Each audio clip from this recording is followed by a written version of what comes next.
PT सभी करते हैं एक्सरसाइज? बिल्कुल स्किप मत कीजिए। देखिए ये जो रूटीन आपका बन गया ना, ये लाइफ लॉन्ग कैरी होता है। अभी आपने देखा होगा कि आपके परिवार में या आपके रिश्तेदारों में कईयों में किसी को अटैक आ रहा है, किसी को शुगर की भी प्रॉब्लम चल रही है, किसी को बीपी की प्रॉब्लम चल रही है, या कोई मोटापे से परेशान है। वो क्यों है? क्योंकि उनकी सिर दर्द, कमजोरी, चक्कर आना। तो ये जो फेज है जिसमें सबसे ज्यादा आपको प्रोटीन की जरूरत पड़ती है, मिनरल्स की और विटामिन की जरूरत पड़ती है। कितने लोग दाल खाते हैं या जो मैस की दाल है उसको पसंद करते हैं? खाते हैं। दालों में सब आ गया आपका, राजमा, छोले और जितनी प्रकार की दालें हैं उन सब में प्रोटीन के अच्छे सोर्स है। तो वो प्रोटीन जो है आपकी मसल बिल्डिंग और मसल मास में या ग्रोथ में एक बहुत मेजर रोल प्ले करता है। सबसे पहले तो आपको जो डाइट है उसमें एटलीस्ट, चाहे आपको दाल अच्छी लगे या नहीं लगे, क्योंकि हमें होता था कि हम जो भी मसाले वाली, जो मिर्च मसाले वाली ऐसी चीजें होती थी उस पर ज्यादा खाते थे, दाल नहीं खाते थे। तो ये गलती ना करें। दूसरा, सिर दर्द एक ने बताया, तो सिर दर्द का एक मेजर रीजन जो स्टूडेंट्स में होता है, विद्यार्थी वाले फेज में जो होता है, वो आंखों का जो पावर है या नंबर अगर किसी का बढ़ जाता है तो उसका जो पहचान करने की सबसे नॉर्मल चीज है कि आपको बोर्ड पे अगर धुंधला दिखने लग जाए, या आपको बोर्ड पे अगर जब देख रहे हो, पढ़ रहे हो चीजें और आपको आंखों पे स्ट्रेस डालना पड़ रहा है, तो समझ लीजिए कि आपके आंखों का नंबर बढ़ गया है, आपके पावर बढ़ गया है और आपको आंखों की जांच करा के और एक चश्मे की जरूरत है। अगर आप नहीं करोगे, उस चीज को अवॉइड करोगे, तो हमेशा सिर भारी रहेगा, सिर में दर्द रहेगा। एक ये रीजन है। दूसरा, फीमेल्स में स्पेशली हीमोग्लोबिन चार्ट जो बनाया जाता है नवोदय का, वो बहुत बैलेंस्ड है। अगर उसको ढंग से फॉलो किया जाए तो आप लोग क्या करते हो कि जो चीज अच्छी लगती है उसको खाते हो, जो चीज अच्छी नहीं लगती है उसको नहीं खाते हो। नाश्ते में सिर्फ पोहा खाते हो, बाकी चीजें फेंक देते हो, होता है ना? हाँ, तो ये नहीं करना है। दल रहती है सबको, है ना? पहली बात तो ये है कि आप कोशिश कीजिए कि 6 से 7 घंटे की मिनिमम जो है नींद पूरी कीजिए। कई बच्चे, अभी मुझे पता नहीं, बट हमारे टाइम पे ऐसा होता था कि बच्चे, ये नाहर सिंह बैठा हुआ है, हमारे साथ में 1-2 लड़के ऐसे थे जो एक दूसरे को अगर देख लेते थे रात में कि 2 बजे बच्चा पढ़ रहा है, वो टेंशन की वजह से दूसरा सोएगा नहीं रात भर।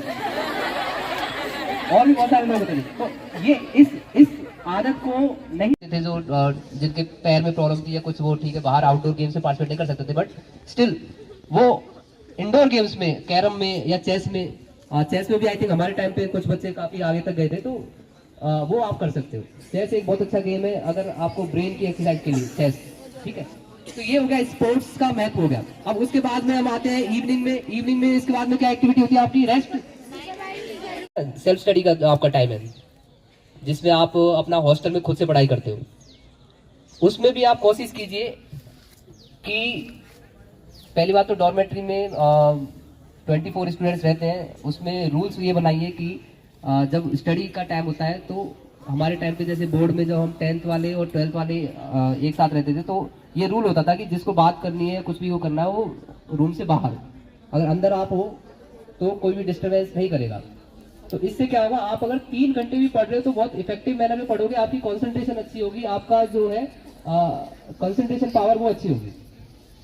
और उसके बाद में फिर आपका आ गया स्लीप का टाइम, जो 10 या 11 बजे का है। तो उसका मैंने पहले भी बोला था कि स्लीप आपको 6 से 7 घंटे की पूरी करनी है।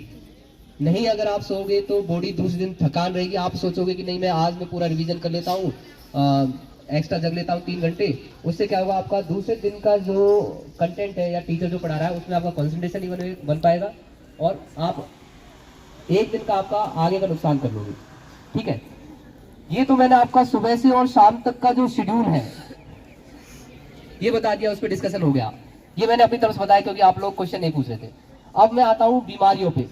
हमारे हॉस्टल में या खुजली एक बच्चे के होगी तो वो क्या है, कांटेक्ट होता है, कपड़ों का हो या आपस में हो, वो एक साथ में कई बच्चों के फैलती है, होती है नहीं होती है? तो कभी भी उस चीज को अवॉइड मत करो। मैं इसलिए नहीं कह रहा कि डॉक्टर हूँ, मैं कह रहा हूँ, मैं आपकी जगह ही बैठा हुआ था पहले, जब स्कूल में था मैं आपके यहीं पे बैठा हुआ था और हम भी उस फेज से गुजरे हैं, हम भी इन प्रॉब्लम को हमने भी फेस किया है चीजों को। एक स्केबीज नाम की डिजीज होती है जिसमें आपके फुंसी दाने दाने से होते हैं और उसमें बहुत इचिंग और बहुत खुजली करने का मन करता है, ठीक है? जितना आप खुजलाओगे उतना ही वो बढ़ेगी और एक दूसरे के फैलेगी। तो अगर ऐसा आपको कोई प्रॉब्लम है, आप सीधा जो यहाँ पे नर्सिंग स्टाफ है, जो नर्स मैडम है, उनके पास जाओगे, उनसे दवाई लोगे, क्योंकि उसका और कोई अल्टरनेटिव नहीं है। आप दवाई नहीं लोगे तो आप खुद तो सफर करोगे, दूसरों को भी बीमारी फैलाओगे। उसके बाद में इधर से बच्चों ने बोला था जुकाम, खांसी और बुखार का, सीजनल बीमारी है, ठीक है। अभी सर्दी का मौसम चालू हो गया तो जुकाम, खांसी, बुखार ये सब कॉमन होता है। तो जुकाम हमेशा ड्रॉपलेट इन्फेक्शन बोलते हैं, जो कि आप जब खांसते हो तो आपके ड्रॉप्स में है, या जो अपने आपके एनवायरनमेंट में बहुत सारे वायरसेस आप